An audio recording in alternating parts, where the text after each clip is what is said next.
This year has been packed with unforgettable moments and hard-earned lessons, and today I'm pulling back the curtain on the biggest takeaways from 2024. I'm Shannon, aka the RC Princess. Are you ready to learn from my experiences? Let's dive in. Lesson number 1 is the importance of community engagement.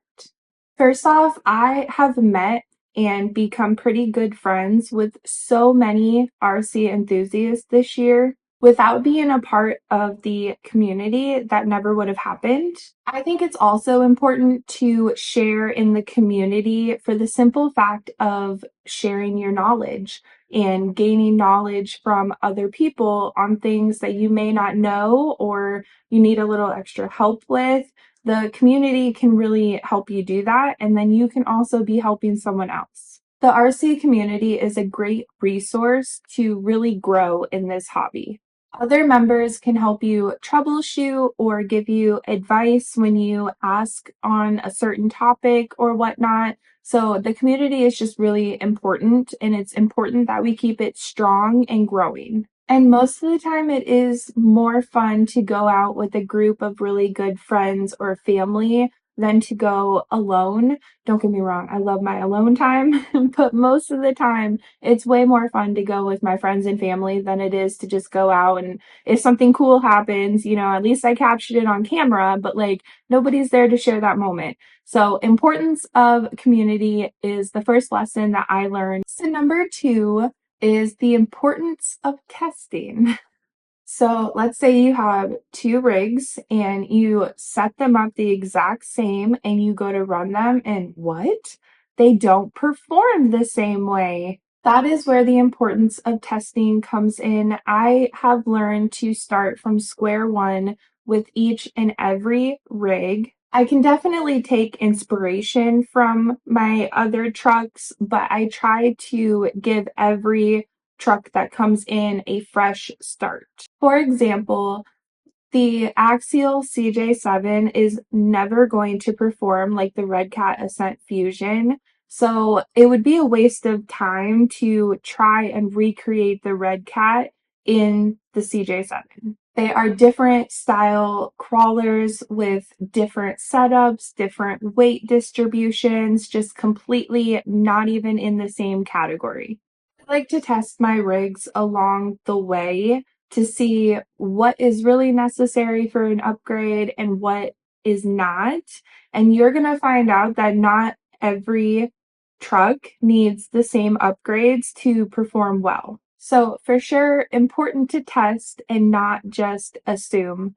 Just because it worked for one truck does not mean it's going to work for another. Lesson number 3 goes hand in hand with lesson number 2, and that is to document all troubleshooting. You might think that you'll remember how to go from LiPo to nickel metal high drive and vice versa, but if it's not something you do often, chances are there's no way you're going to remember, and there is no points docked for having a little cheat sheet. I've showed you guys before. In my RC bag, I have little pieces of paper just laminated that have different things that I might need on the trail, but I don't do it often enough to retain that information in my brain.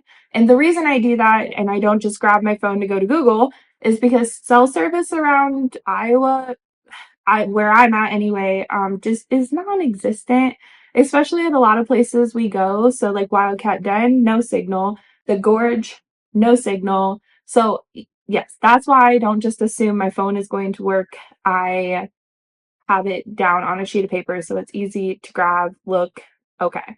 Basically, just document everything so when you go to do it again, you'll know exactly how to do it and the proper steps, and it'll be quick, easy, ready to go for whatever you are doing. Lesson number 4 is to share knowledge. I have learned that even something that I think is basic and like common sense, people know, there still are some people who don't know. And I'm not judging by any means. I am not one of those people. This is a safe place. If you have questions, they will be answered respectfully. with no judgment. But even the little things that I'm like, well, everybody knows how to do that. There are some people who do not and would like to have your knowledge on it. So just sharing knowledge so we all can grow. No gatekeeping at all.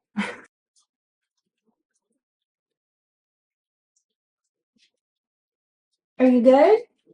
Did you get a drinky drink? Where'd you go? So I got my first experience with this when I uploaded the how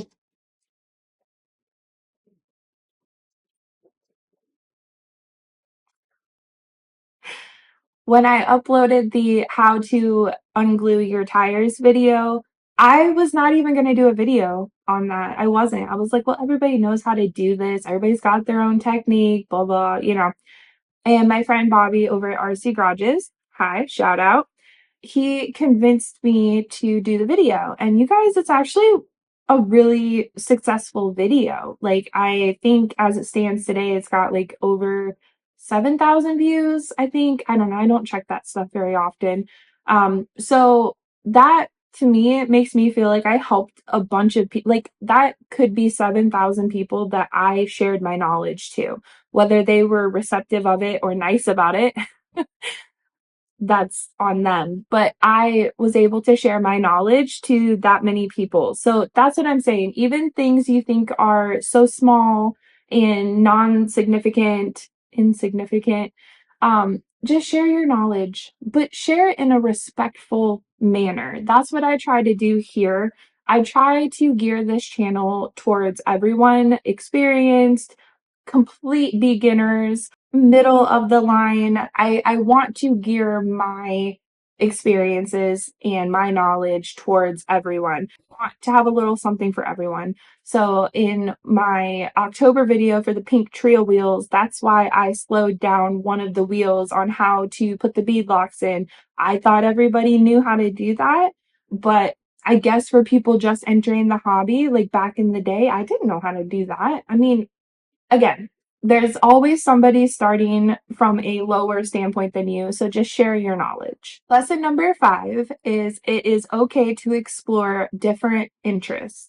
For the longest time, my main focus was crawling, and for sure it still is pretty much. But when I feel like I'm needing a little break from the RC hobby, I like to just switch it up. So if I am getting bored or tired of crawling, I will go to bashing, or I will go fly drones with my dad, or something like that. It always comes back to the RC hobby for me. I'm not saying that's what you guys have to do by any means, but I'm just saying just switch it up. It's okay to explore different interests, because that's how we all find out what we do and do not like. Lesson number 6, I think, was the most important for me.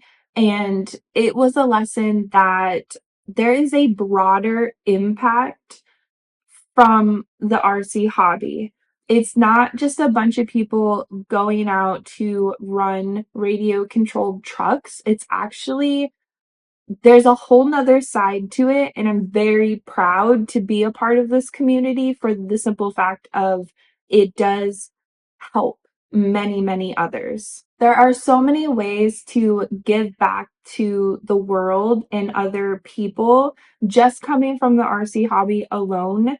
So I this year have discovered that there are programs that put radios in the hands of vets who, are struggling with PTSD, or they have a disability that came from serving our country, which, if you are one of those, thank you so much. I come from a military family, and I just thank you all so much for your service.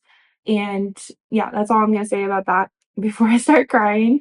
But so that is one thing that I thought was super cool.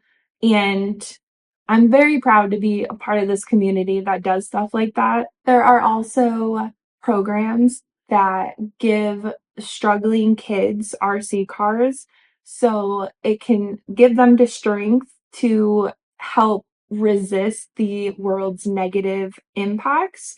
And I thought that was super cool. So instead of going out and, getting addicted to drugs and ending up in jail and whatnot. They are out doing a hobby, being a part of something. And I thought that was really, really cool. So that is the importance of not bringing arrogance or inflated egos or just downright assholeness, excuse my language, to the hobby, because it's not about you. It's about all of us as a community and keeping the hobby alive. If the hobby becomes self-centered, full of egotistic jerks, the hobby's not going to survive. So being kind, sharing your knowledge, again, another lesson from earlier, is all very important to this hobby. We are setting the standards for the next generations, so let's all do our part to keep this hobby growing and keep it strong. Lesson number 7 from what I've learned in 2024 is balancing your time with the hobby and your responsibilities. I have struggled with this in the past. I have said from day one, my son comes before this channel. Not much else does, but my son definitely does. And this summer, especially, I tried really hard to be able to give him the time to enjoy his summer break and also still bring you guys new and great content. I don't know if I completely succeeded because I did take some time off just to spend time with my son. You guys were so understanding, so thank you for that. We have a great community over here in this little corner of YouTube, and I am so thankful and grateful for all the subscribers that I have and the comments that you guys leave. You're always engaging with my content. You're always so kind. I hardly ever get negative comments, and if I do, it's just from like some one-off keyboard warrior who thinks they are cool, I guess. I don't know. But they just get deleted and moved on. So yes, balancing time and responsibilities. You just have to make sure that your responsibilities are getting done and then you can go out and have fun. We're not all great at this all the time, but that is a lesson that I have learned this year really well, is how to schedule things so I can still have my family time, but also, you guys are important to me. I want to make sure that I keep uploading and keep engaging with you guys. So yes, that was lesson, what was that? Number 7? So number 8 is the importance of understanding regulations.